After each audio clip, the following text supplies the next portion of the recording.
Bueno, quería empezar esta parte de la clase con el concepto de isomería, porque si bien vamos a tener una clase más adelante en la que nos dediquemos exclusivamente a lo que es la isomería y en particular a los estereoisómeros, ¿sí? Yo me doy cuenta que ya cuando hablo más de una vez utilizo el término isómeros, entonces me pareció oportuno definirlo e introducir algunos conceptos básicos, ¿sí? Entonces, básicamente, ¿qué son los isómeros? Bueno, son compuestos diferentes pero que tienen igual fórmula molecular, ¿sí? Eso es muy importante, o sea, si la fórmula molecular es distinta, ya directamente no van a estar hablando de isómeros, ¿sí?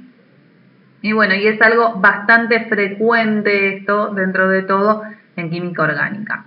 Esta es una breve clasificación, los separamos en isómeros constitucionales y en estereoisómeros, y hoy vamos a hablar brevemente de los isómeros constitucionales y, como les decía, para esta parte de los estereoisómeros, los isómeros en el espacio, ¿sí? Vamos a tener una clase sí, con bastante contenido. Bien, bueno, entonces el tema de hoy, ¿cuáles son en particular los isómeros constitucionales? O bueno, se pueden llamar estructurales también, ¿sí? Son compuestos que obviamente tienen la misma fórmula molecular, es decir, están formados por el mismo tipo de átomos y número de átomos, pero estos átomos están unidos entre sí de manera distinta, ¿sí? Difieren en el orden de los átomos, lo que dicho químicamente, digamos, vamos a decir que difieren en su constitución o en su conectividad. Muy bien, ¿a qué iba entonces en la diapositiva anterior con esta idea de distinto orden de los átomos? Sí, por ejemplo, bueno, ya les adelanto, acá tienen 3 isómeros de 5 átomos de carbono, ¿sí? Isómeros del N-pentano. Bueno, si ustedes se fijan en el último, en el neopentano, tiene un carbono central que está unido a 4 metilos, ¿sí? Mientras que en los otros casos no tienen ningún carbono de este tipo. Bien, entonces si bien pueden chequear, las fórmulas moleculares son iguales, fíjense que los átomos no están ordenados del mismo modo, ¿sí? Y bueno, a su vez podemos clasificar este tipo de isomería, los isómeros constitucionales, en isómeros de esqueleto, isómeros de posición y isómeros de función, que me quedaron en la otra diapositiva.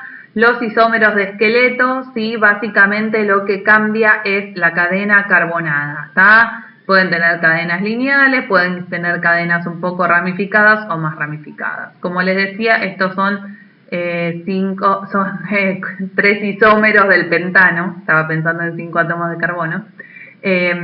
Acá están puestos los nombres tradicionales, pero también los podrían nombrar según la IUPAC, y en ese caso entonces en vez de isopentano se llamaría metilbutano, y acá tendrían el dimetilpropano en vez de neopentano, ¿sí? Cualquiera de los dos nombres son válidos, ¿sí? Pero bueno, básicamente cambia la cadena carbonada. Luego tenemos la isomería de posición, que es la isomería que aparece cuando aparecen grupos funcionales que pueden cambiar de posición, ¿sí? Por ejemplo, un doble enlace, que en este caso pasa en el penteno, en los derivados de 5 átomos de carbono, del 1-penteno al 2-penteno, es decir, de la posición 1 a la posición 2, y les puse acá algún ejemplo con un cloro, donde también el cloro pasa de la posición 1 a la posición 2. Les puse los nombres para que sigan practicando nomenclaturas de a poco y los vayan viendo. Chequen que la fórmula molecular es la misma en todos los casos, y obviamente para los dos isómeros de los haluros de alquilo, y para los dos alquenos la fórmula molecular es la misma.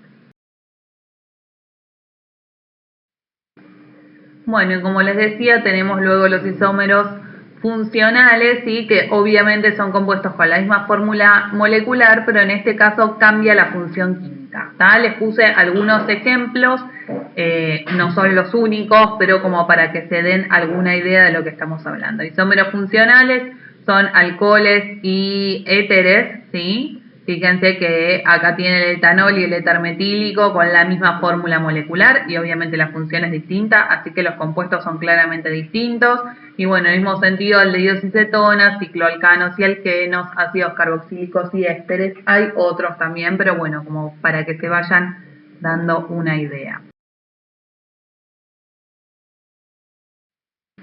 Bueno, y quiero aprovechar el tema para presentarles la tautomería, que es un caso especial de isomería funcional, porque en este caso los isómeros se interconvierten entre sí, ¿sí? Acá tenemos uno de los casos más típicos, que es la tautomería cetoenólica, ¿sí? Ceto porque hay una conversión de una forma cetónica, por ejemplo acá tienen como ejemplo la cetona, a una forma enólica, ¿sí? El enol, o sea, en por el doble enlace y ol por el hidroxilo alcohólico, ¿sí? Bueno, este es un tipo de tautomería clásico. En casi todos los casos el equilibrio está desplazado hacia la forma ceto, ¿tá? Como incluso en este ejemplo de la cetona. Bueno, este es un ejemplo típico de tautomería. La mayor parte de los casos de tautomería son como este, en el que hay un corrimiento simultáneo de un doble enlace y la migración de un protón, ¿sí? Hay otros tipos también, pero bueno, el más clásico es este, ¿sí? El que más se van a encontrar. Bueno, y por último, si bien son tema de otra clase, como les decía, les quiero presentar al menos los estereoisómeros, que son estos isómeros en el espacio.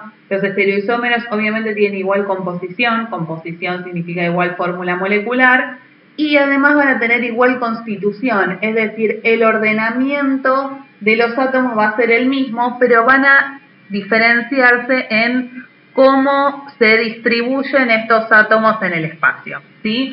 Acá les puse como ejemplo el cis-2-buteno y el trans-2-buteno.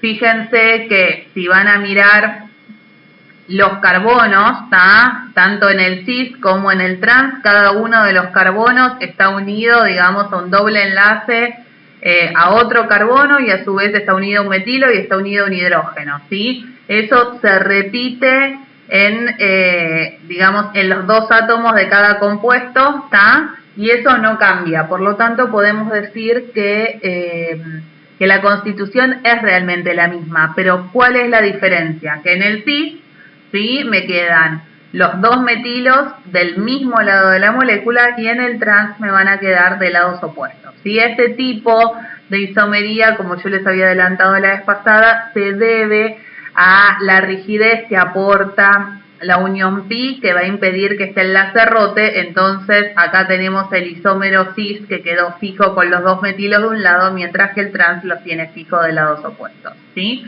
Eso después lo vamos a rever más adelante, pero como para que se den una idea. Si miran el ordenamiento, o sea, la constitución es la misma, pero difieren cómo se ordenan los átomos en el espacio, ¿sí? A modo de comparación, tienen un isómero acá de posición, el 1-buteno, donde ya cambió la posición del enlace doble,